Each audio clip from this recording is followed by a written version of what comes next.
تحية الإسلام تحية مباركة عديدة.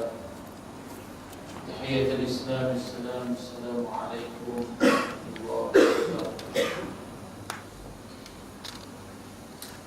الحمد لله رب العالمين والصلاة والسلام على رسول الأمين وعلى آله وصحبه أجمعين. رب اشرح لي صدري ويسر لي أمري واحلل عقدة من لساني يفقهوا قولي. أما بعد. أعوذ بالله من الشيطان الرجيم. فذكر فإن الذكرى تنفع المؤمنين. صدق الله العظيم. Dimuliakan dengan kuasa masjid, hadirin, hadirat, muslimin dan muslimat sekalian.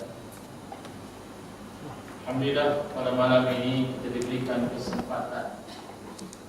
Walaupun di musim cuti sekolah, kita tak cuti teruskan penyajian kita.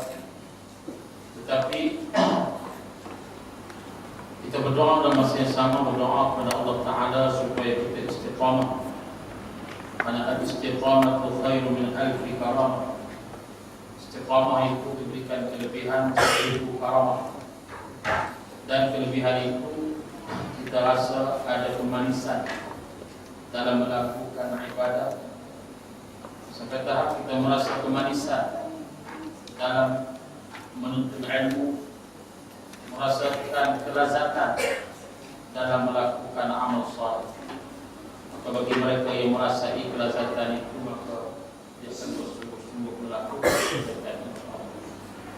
Pada malam ini kita sambung ayat 17 insyaallah sampai ayat 30 surah Abasa wa Tawadda. Baca sama-sama. A'udzu billahi minasy syaithanir rajim. Bismillahirrahmanirrahim. Qutilal insanu ma akfara min ayyi syai'in khalaqah min nutfatin khalaqahu faqaddara thumma as-sabila yassara thumma amatahu fa'aqbara thumma idza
وفاكهة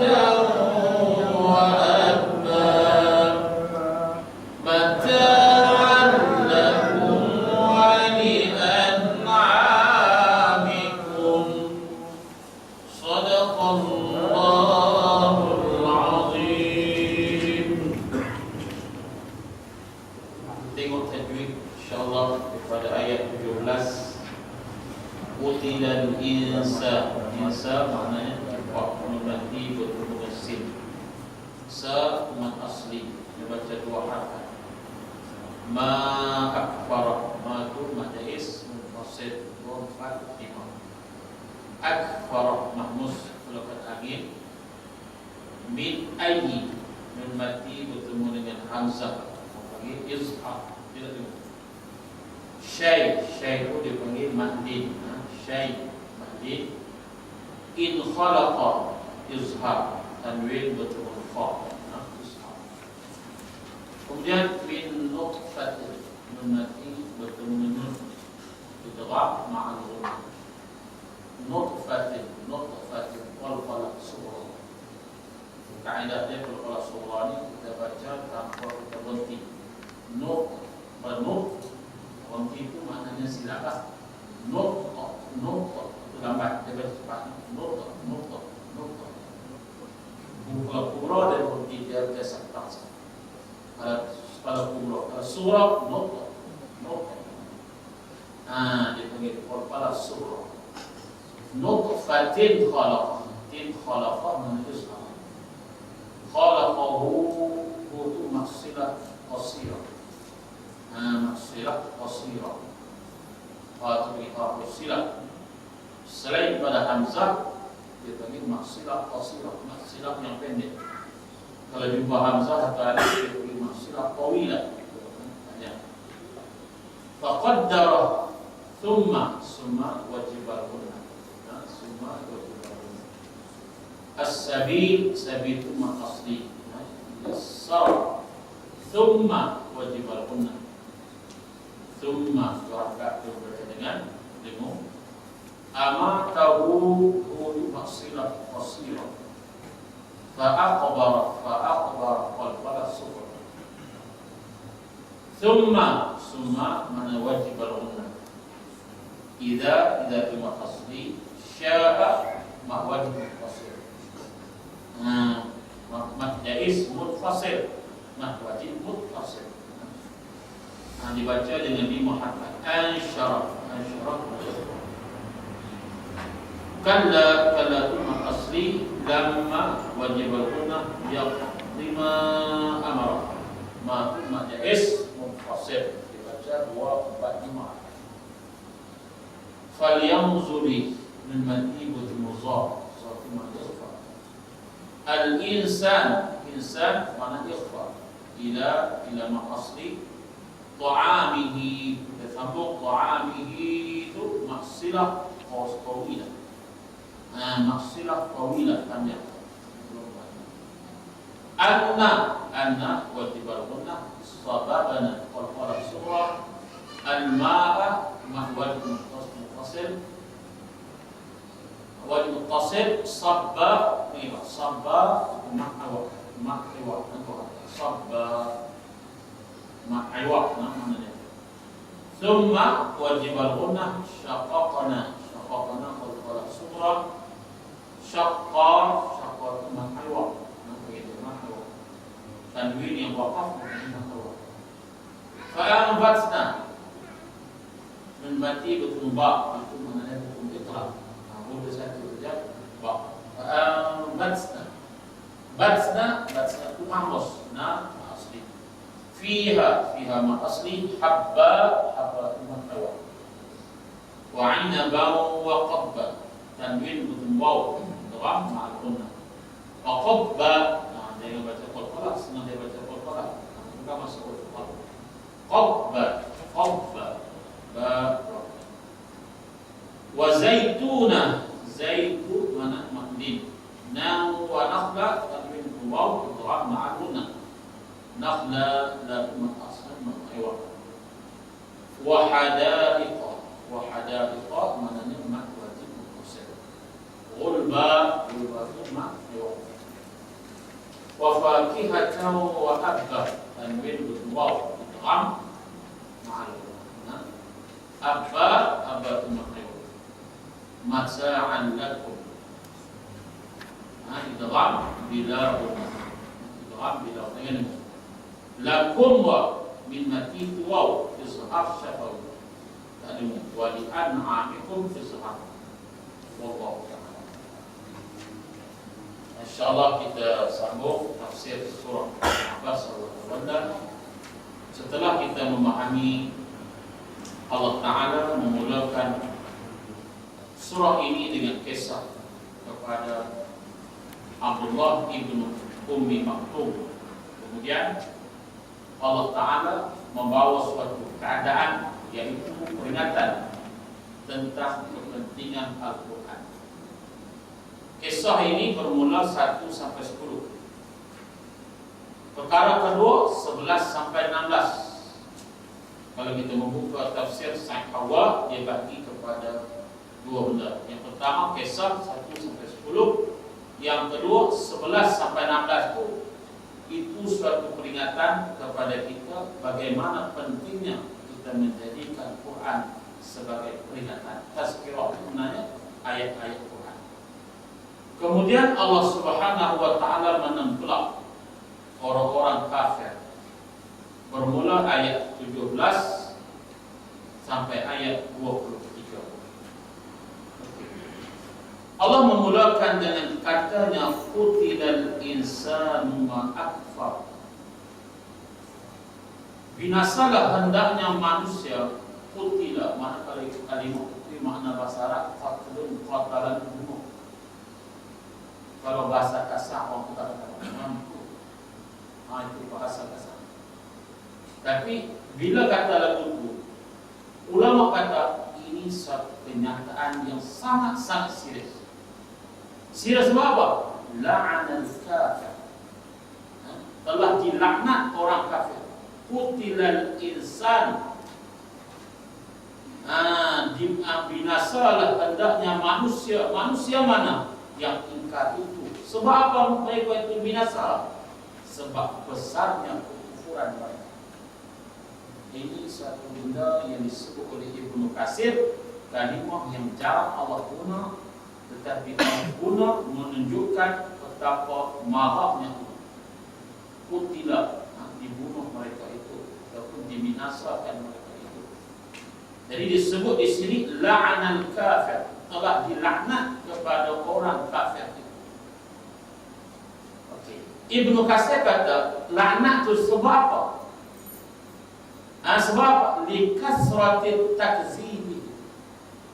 Sebab yang pertama, sebab sifat mereka tak mau menerima ajaran, kemudian mereka mendustakan ajaran.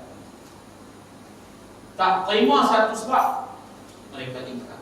Kemudian mereka dustakan, yang membohong orang-orang lain supaya jangan menerima ajaran yang dibawa oleh Nabi sallallahu alaihi wasallam.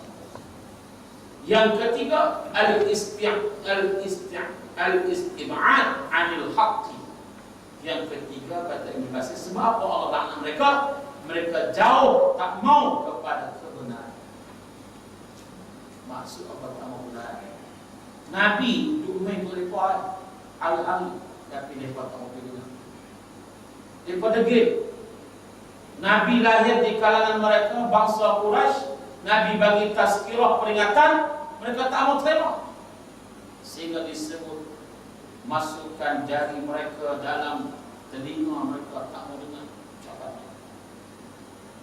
Sehingga disebut mereka kempen orang lain, jiran-jiran mereka, jangan lupi rumah Al-Arqam bin Abi Al-Arqam.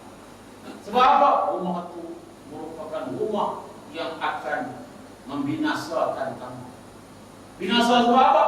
Dia akan bawa ajaran baru, dan ajaran itu akan memusnahkan agama datuk nenek moyang.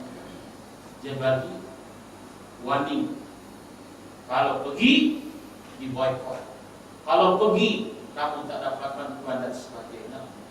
Itu zaman Abu Lahab, Abu Jahal dan Abu lainnya. Maksudnya kata Ibnu Katsir, sebab itulah Allah marah mereka. Sebab Allah lahirkan Nabi di kalangan mereka, orang Quraisy, tetapi mereka mendustakan apa yang Nabi sampaikan. Yang keempat, wa'adamul ilmu. Mereka bercakap dalam keadaan mereka tak mau mendapat kebenaran itu, yakni al-ilmu. Ilmu mereka tak mau dapat. hanya tolak, jauhkan mereka orang daripada Nabi sallallahu alaihi wasallam. Maka sebab itu Allah marah. Allah marah. Marah ni sebab degil, sebab kita. Jadi sebab itulah kan penyakit kita ini. Kalau degil kita ni masalah. Kita kena baiki, kita kena ajar, kita kena proses macam mana nak hilangkan ketegangan. Dia takut terima kebenaran, akhirnya dia ikut Nabi. Lalu dia halang orang jangan dengar cakap Nabi, takut orang ikut Nabi. Ini fenomena di zaman Nabi sallallahu alaihi wasallam. Lalu Allah Subhanahu wa taala menyebut kekufuran mereka itu kerana yang pertamanya mereka tak melihat kepada diri mereka sendiri. Apa dia? Min ayyi syai'in khalaqa. Allah Ta'ala bawa contoh tentang diri manusia. Kamu, kalau kamu tak mau terima ajaran Muhammad pun tak apalah, kamu tengoklah diri kamu sendiri. Macam mana kamu diciptakan? Min ayyi syai'in. Allah menggunakan kalimah istishab, maknanya min ayyi, seolah-olah Allah nak buat satu kata-kata. Min ayyi, Allah bertanya, dia faham tak fikir ke hampa terjadi dengan apa? Yang hampa duk sombong, duk bongkak, duk sangat, duk ego sangat, duk tegak sangat, sebab apa? Hampa apa tak tengok apa yang menjadikan engkau itu, jadikan engkau itu daripada apa? Ini Allah minta kita tengok tadi. Jangan tengok jauh lah, tengok diri kamu sudah. Kamu diciptakan daripada apa? Min nutfatin khalaqah. Kamu diciptakan dari setetes air mani ini. Allah menciptakannya lalu memperlakukan takdirnya. Jadi Allah Ta'ala nak ajak kepada kita, kejadian kita daripada air mani itulah kamu diciptakan. Faqaddarahu, kemudian Allah Ta'ala mentakdirkan kamu. Ibnu Katsir kata qaddara ajaluhu, yang pertama ditakdirkan apa? Manusia itu kehidupannya ditakdirkan yang pertama, ditentukan yang pertama ajaluhu, yaitu akan ajalnya. Allah ciptakan kita daripada mani, kemudian Allah Ta'ala takdirkan kehidupan kita. Jadi dalam kehidupan kita itu ada 4 benda yang disebut sini, yaitu ajaluhu, ajal. Mana pada sudah tentulah ajal kita bila. Wa razaquhu, dan rezekinya. Yang kedua rezeki Allah Ta'ala tentukan juga pada kita. Qadara ni Allah tentukan pada kita ajal. Kita nak nanti bila. Waktu jadi kita tu awal-awal jadi itu maknanya sudah ditentukan bila tarikh kematian. Dan ditentukan rezeki kita. Yang ketiga ditentukan syaqiyun, akan binasa kita, au sa'id, yang ketiga bahagia kita. Ajal, rezeki, binasa ataupun celaka ataupun bahagia. Jadi ulama kata benda ini dah ditentukan oleh Allah. Kebetulan di mana kita? Bila kita hidup di dunia, aku ni jahat sebab takdir pun jahat aku ni. Dia kata apa? Aku memang bengong lah. Dia berlawai. Banyak masalah apa? Dibahaskan oleh para ulama isu ini, isu saqiyun wa sa'idun ini. Kita tak tahu. Rezeki kita tak tahu. Ajar kita tak tahu. Itu fi lauhil mahfuz. Yang zahirnya apa? Yang zahirnya diminta kita belajar, diminta kita menuntut ilmu, kita diberikan akal. Maka ilmu yang ada pada kita itu memandu kehidupan kita. Walaupun hakikatnya kita akan celaka, contohnya kita tak tahu. Tetapi kata ulama, doa boleh menyelamatkan kita. Ma'ajal bersama, doa boleh menyelamatkan kita. Dengan doa, bermati-matian berdoa, ya Allah matikan kamu dalam keadaan kebaikan. InsyaAllah berkat doa Allah melakukan, maka Qada yang ditentukan itu akan diikuti dengan doa. Apa yang kita tentukan itu mohon pada Allah, insya-Allah sampai. Itu dikatakan doa sirahul mukmin. Doa itu senjata orang. Rezeki kemudian itu juga. Kita tak tahu rezeki hari apa. Pasti kita lewat sudah ada kan. Tak tahu tu pernah ada ngomong beli lagi. Tak tahu. Kita doa, habis doa lepas main doa, berkat doa Allah, habis. Itu rezeki. Hakikat kita tak tahu. Tapi dituntut secara mudahnya usaha doa. Maka dia boleh buka ketentuan yang ditentukan itu karena apa? Allah Ta'ala Maha mendengar. Berarti dia qada yang mubram, qada yang mu'allaq. Qada mubram ini maknanya benda itu tetap mati, tarik mati, waktu mati. Bagaimana mati itu boleh bergantung kepada amalan, bergantung kepada doa yang kita panjatkan kepada Allah Subhanahu wa Ta'ala. Sebab itu jangan kita abaikan doa ini. Jangan kita serah, aku di pasrah dah. Miskin aku terima lah, kepada tentu aku ni miskin. Jadi jangan dia orang macam itu. Itu orang yang putus asa, yang bukan sifat orang yang beriman. Jadi bagaimana kita telah tentukan daripada awal lagi qaddarahu, ditakdirkan. Yang kedua, Al-Imam An-Nasafi kata qaddara itu bukan maksud yang tadi, itu kata Ibn Katsir. Kata Imam Nasafi, dia kata qaddara itu maksudnya qaddara ala suratin wa syakli wa hajam min khalqi. Yang dikatakan qaddara itu ialah ditentukan bentuk. Dalam diri kita itu bani, kemudian jadikan kita orang itu, maka ditentukan bagaimana bentuk kita. Bentuk kita apa? Bentuk manusia dalam pembinaan manusia itu.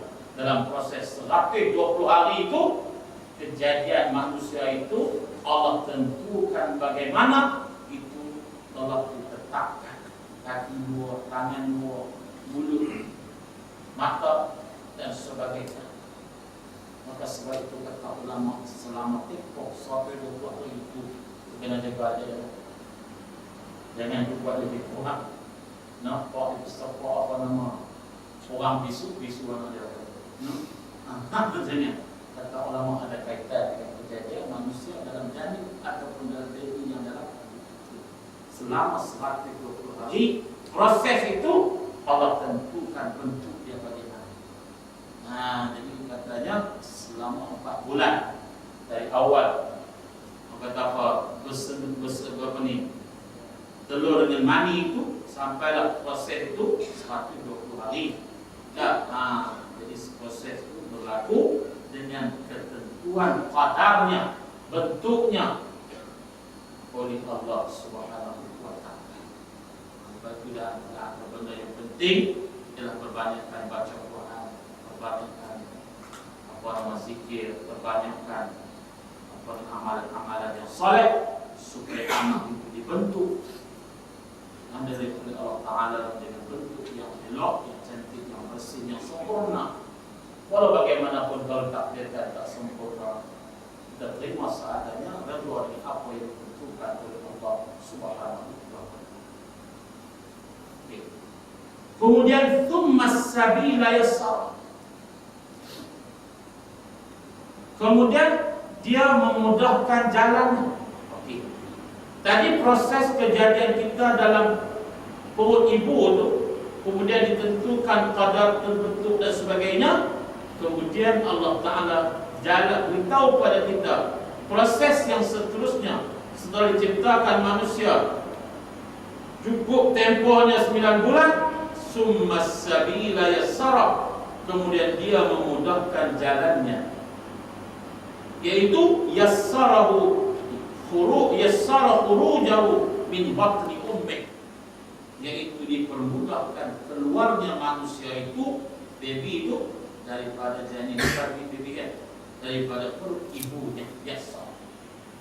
Ini pun benda yang hebat, yang kalau kita kaji hebat Allah Ta'ala dalam proses kelahiran manusia itu, yang kita boleh anggap ini suatu benda yang sangat mahal harga. Proses mengalami dia proses jawab betul no, di hospital ada masalah dah bergerak, proses jawab biasa tak bergerak biasanya. Kata doktor lah kita nanti buat. Doktor kita tak boleh jawab biasa jawab, tingkat baca kita. Tapi proses jadi manusia di keluar ke dunia itu sebenarnya di bawah jadual Allah Subhanahu wa Ta'ala. Tarikh bila kita keluar, tarikh bila kita lahir, semua itu sudah ditentukan dan dipermudah.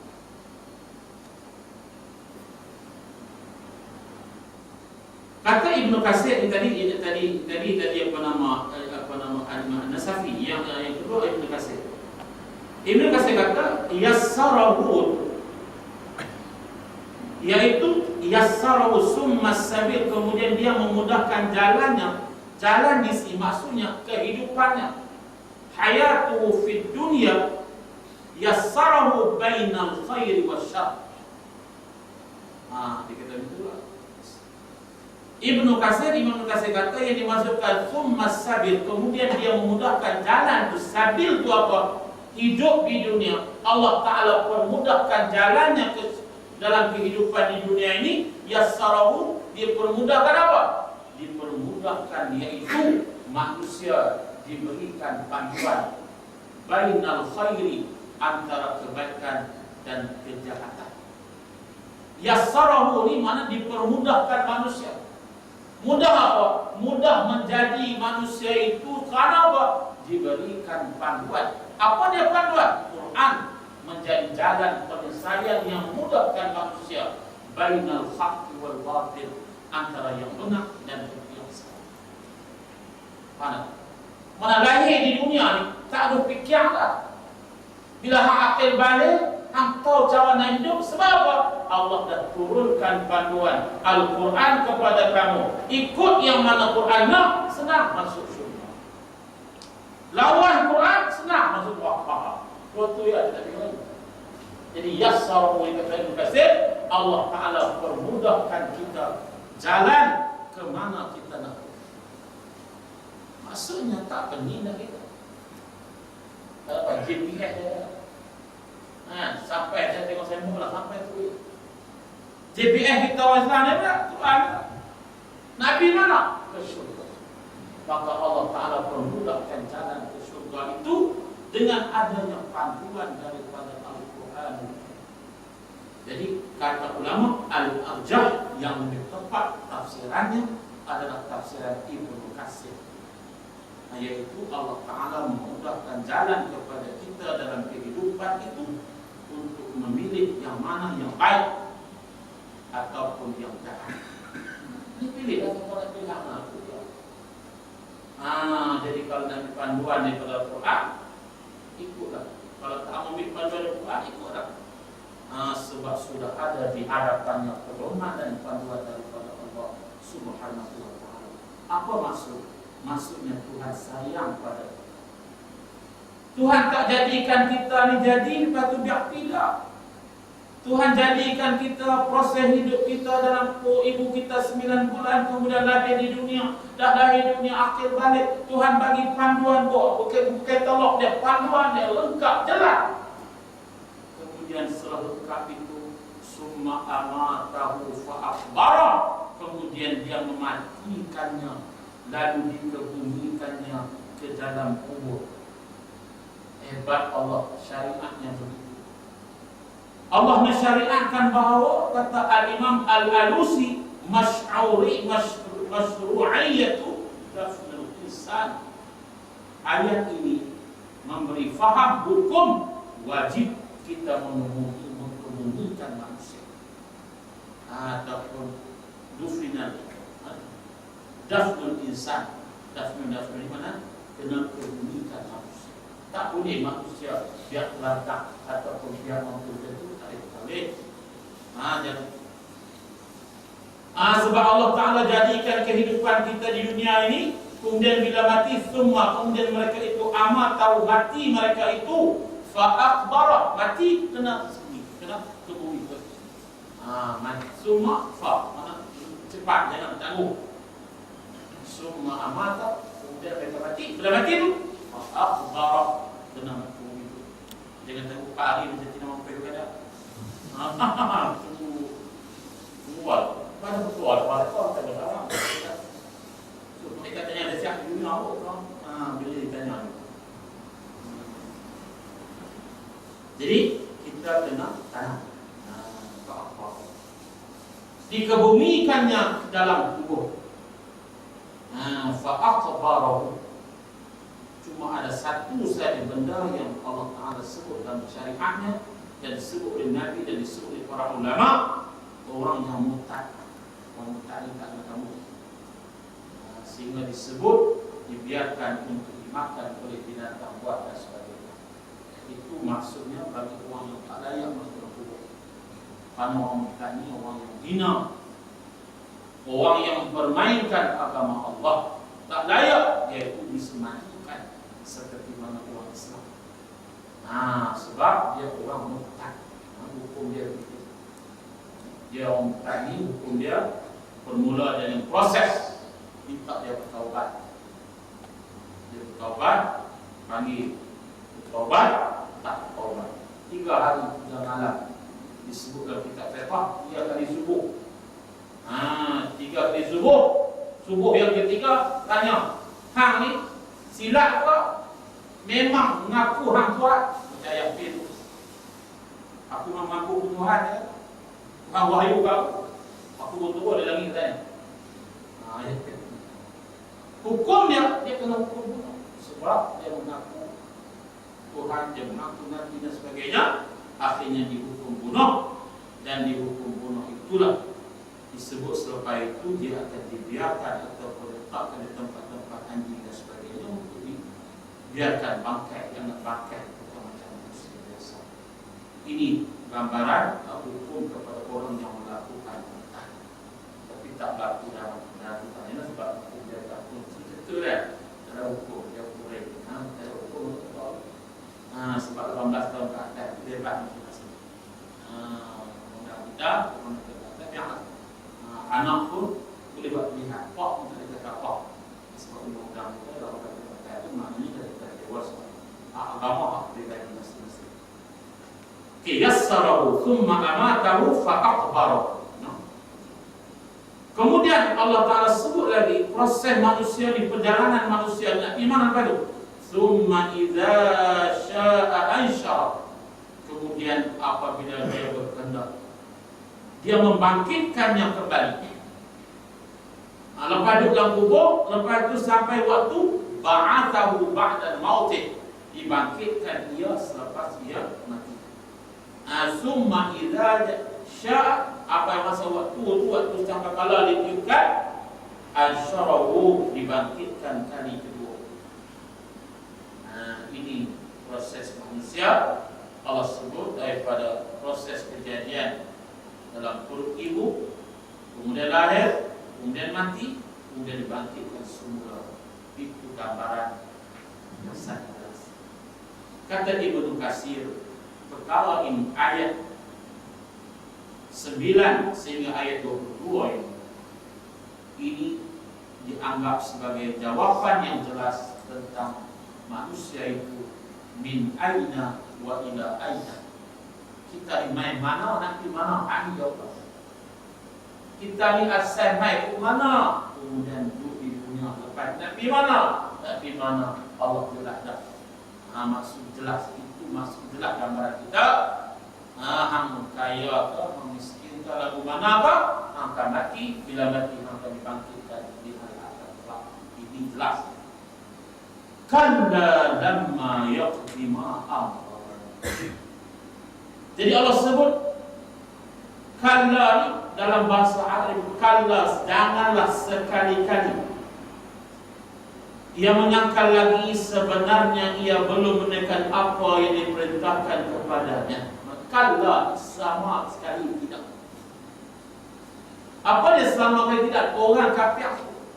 Nabi cerita yang ni pun, yang kata mereka akan mati, bangkit daripada kubur, ceritalah macam mana pun, kalau selama-lama tidak mereka itu. Apa dia? Yaqdi itu menunaikan ma amara, apa yang diperintahkan. Itu tegak semua. Kakek suku mana tegak semua. Ini orang kakek itu Islam pun ada macam tu. Kita masjid ada Al-Quran, kita masjid ada. Main tak apa ada main. Ada manusia. Jadi orang yang macam inilah yang Allah Taala kata jangan berkata apa memang kata orang. Jadi Allah Subhanahu Wa Taala nak menggambarkan kepada kita bagaimana sifat itu. Sifat degil itu ada pada sifat manusia, walaupun sebenarnya kalau mereka kaji diri mereka pun mereka tahu bahawa yang berkuasa hanya satu Allah yang menentukan perkara yang mudah bagi kita. Baik kejadian manusia, proses kejadian manusia, kalau kita kaji yang pun kita sudah beriman kepada Allah Subhanahu Wa Taala.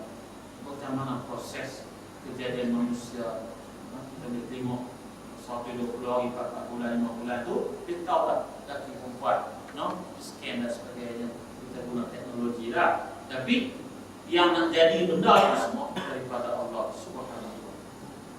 Wallahu a'lam. Kita sambung. Yakni di sinilah Allah menyumpah. Di sinilah Allah menyumpah perbuatan orang kafir lagi derhaka kepadanya. Mana Allah guna kalimat dari Qutilal insan. Padahal telah banyak menerima kurnia dan kebaikan Allah Ta'ala, yaitu Qutilal insanu ma akfar. Allah menggunakan ungkapan kata seperti gaya manusia yang sedang marah. Binasalah hendaknya manusia-manusia yang ingkar itu, alangkah besarnya kekufurannya.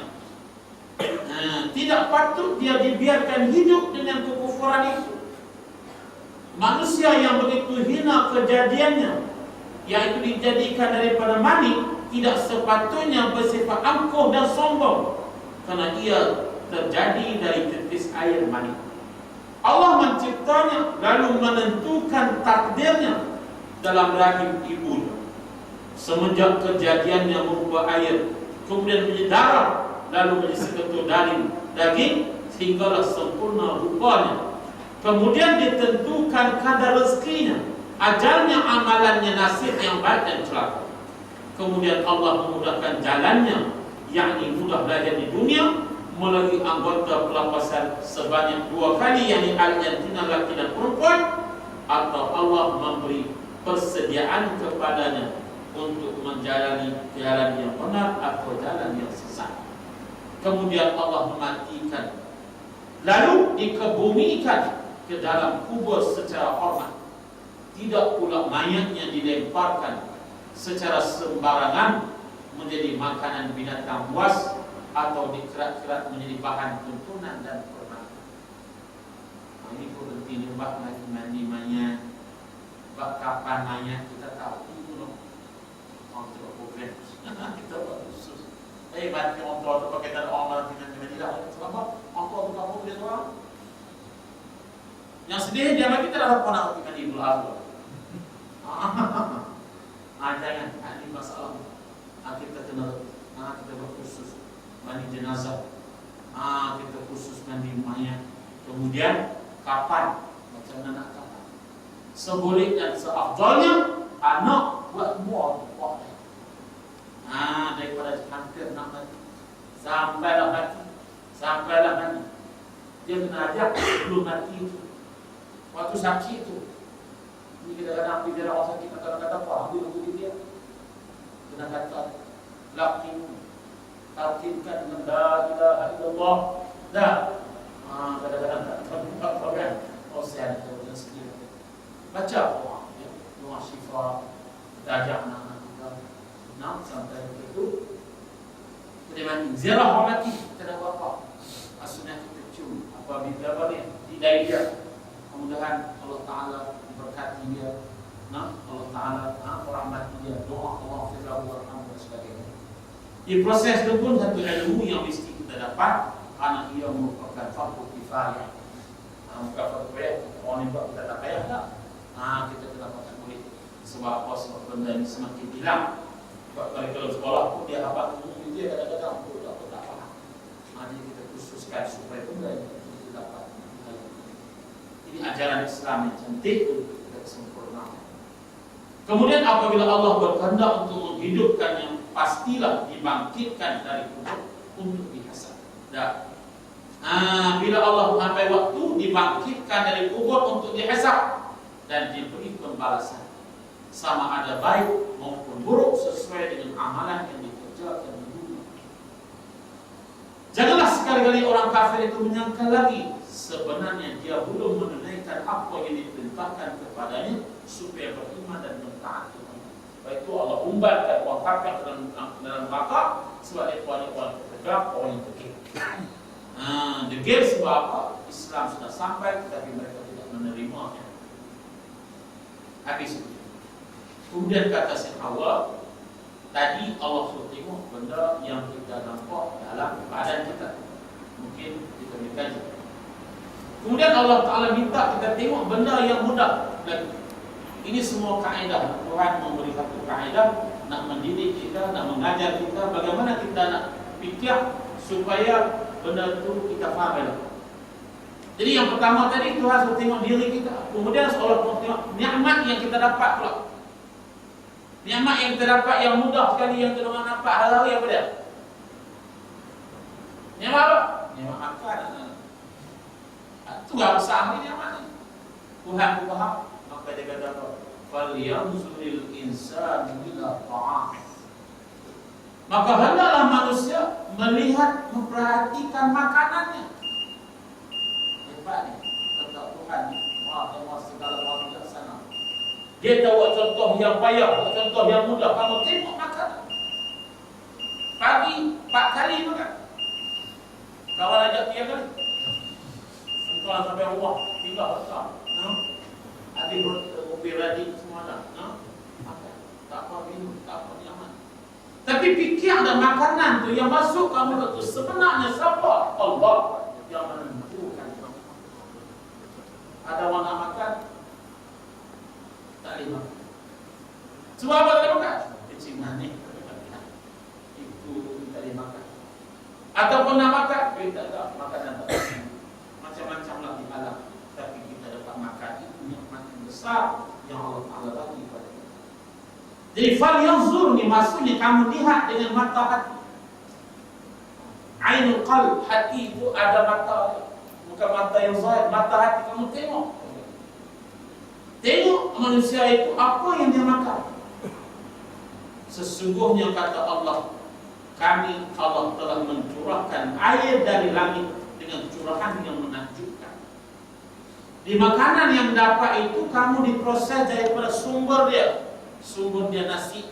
Nasi itu sumber dia besarnya ialah daripada air. Kamu fikir air itu siapa yang buat? Allah. Allah turunkan air. Sumber yang sangat besar yang boleh digunakan untuk semua perkara yang berkaitan dengan tanaman.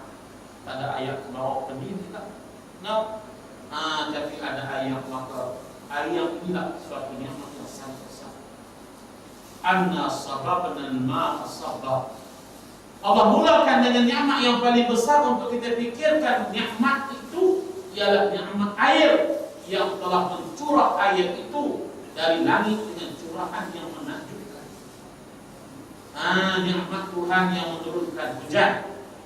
Kemudian nikmat yang kedua Tuhan jadikan apa? Kemudian kami belah bumi dengan belahan sebanyak.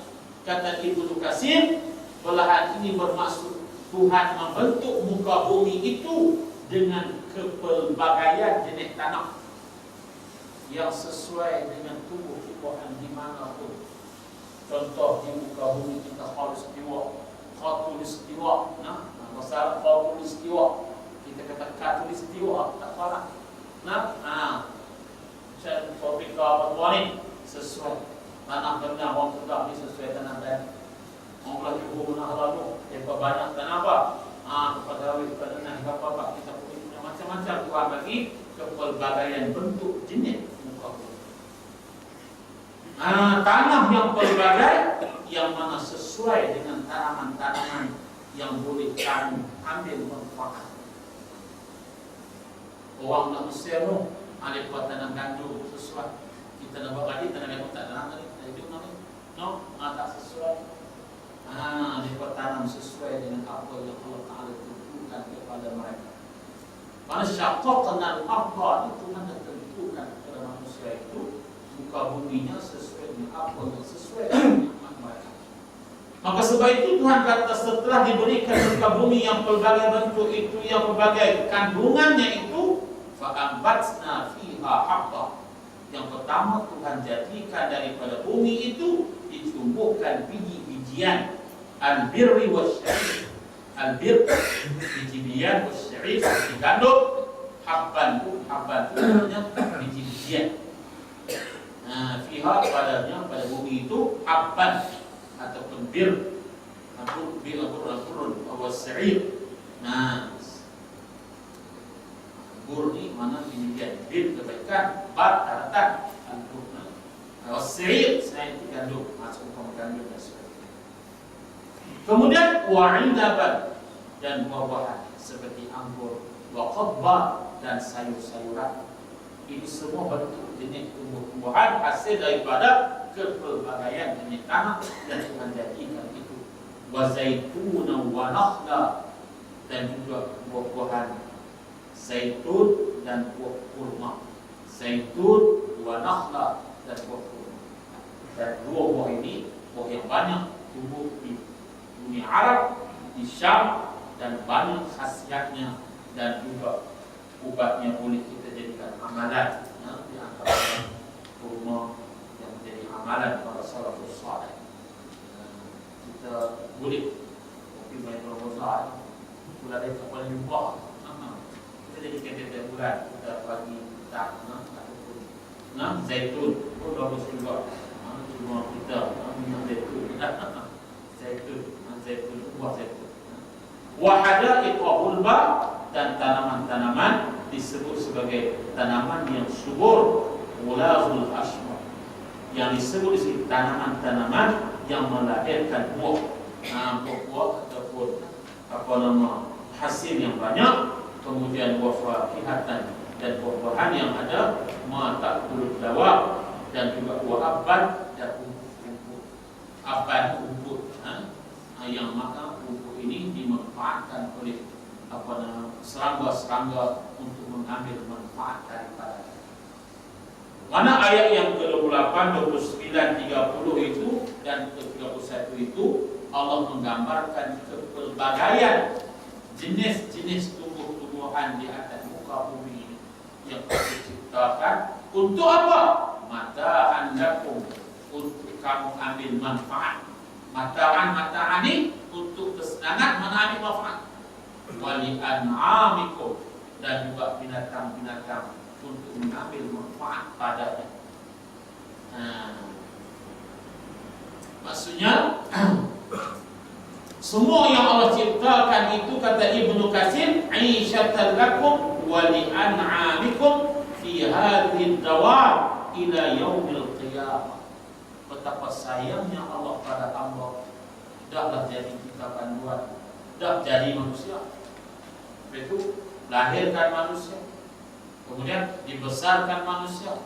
Manusia ni dia ada nafsu nak makan, Tuhan ciptakan makanan. Manusia pun makan. Maka tidak Tuhan bagi segalanya itu. Tuhan nakkan kita ikut dia. Tiba-tiba hampa tak mau, Masya Allah. Sejak dulu aku belah habis ni. Orang kata habis rel lah, habis cara lah. Tiba-tiba tak mau mayang. Setelah ni bulan puasa pergi dia lama juga. Pergi-pergi nyok nampak kaki apa. Nah, dengan boleh-boleh pun utama Allah aja. Itu yang tak kamu. Kalau nak berlaku kata aku kita punya. Kalau semua ada itu berlaku. Tapi masalah sebab apa? Sebab kita tak fikir. Kita fikir yang tu dunia, kita fikir Allah sayang kita ni. Allah cipta kita, buat kita, bagi kita hidup elok sempurna. Dia bagi kita panduan agama. untuk memperelokkan lagi kehidupan kita. Tiba-tiba kita lawan Allah, hanya kita ambil manfaat dia saja, kita makan makanan dia saja, kita jaga makan makanan yang telah terbagi kepada kita, tapi tak ambil syariat dia, tak ambil panduan wahyu dia, maka kata Allah seperti mana dalam surah At-Tin, laqad khalaqnal insana fi ahsani taqwim, kami jadikan manusia sebaik-baik kejadian, summa radadnahu asfala safilin, kemudian kami hina manusia sehina-hinanya. Jadi itu cantiklah, kejadian cantik, Allah bagi kita cantik semua, tapi lawan dia maka Tuhan hina kita asfala safilin dengan kehinaan yang sangat dahsyat. Puncanya kita lawan ajaran Allah Subhanahu wa ta'ala. Wallahu a'lam. Kita baca sikit, manusia yang bersifat kufur terhadap Allah, tidak mahu beriman dan mentaatinya itu, hendaklah dia memerhati betapa dia dapat hidup tanpa makanan yang menjadi asas kehidupannya, betapa Allah telah menciptakan dengan kudratnya dan manusia itu menerima kemudahan dari rahmatnya. Hal ini diterangkan oleh Allah. Dengan kudratnya yang diturunkan air hujan dari awan mendung ke muka bumi dengan cara yang sangat ajaib. Orang sains berkaji macam mana proses pembuatan, proses pembuatan. Kemudian dia telah membelah bumi dengan belahan itu bagi dapat saksikan dengan mata. Hal ini menyebabkan keluarnya tumbuh-tumbuhan yang menghasilkan biji-bijian, buah anggur serta sayur mayur, juga bahan minyak dari buah zaitun serta pokok kurma. Selain itu tumbuh pula pohon yang subur di tanaman perkebunan dan indah yang menghasilkan buah-buahan serta tumbuhan yang rumput-rumput. Semua itu adalah untuk menjadi bahan makanan yang menyenangkan manusia dan juga binatang ternakan. Ayat tersebut menunjukkan adanya kurnia Allah yang banyak kepada hamba. Maka inilah dalil kekuasaan Allah dapat menghidupkan bumi yang bertanam bersam, dapat ditumbuhi dengan tanam-tanaman, dan juga sebagai bukti manusia yang telah mati menjadi tulang berulang yang reput dan berserakan dapat dihidupkan kembali, bertubuh dan berjasad seperti keadaannya yang mula-mula, kemudian dibangkitkan. Pada ayat yang seterusnya, fa idza ja'at sakhah, apabila mati tiupan sangkakala, maka manusia akan dibangkitkan.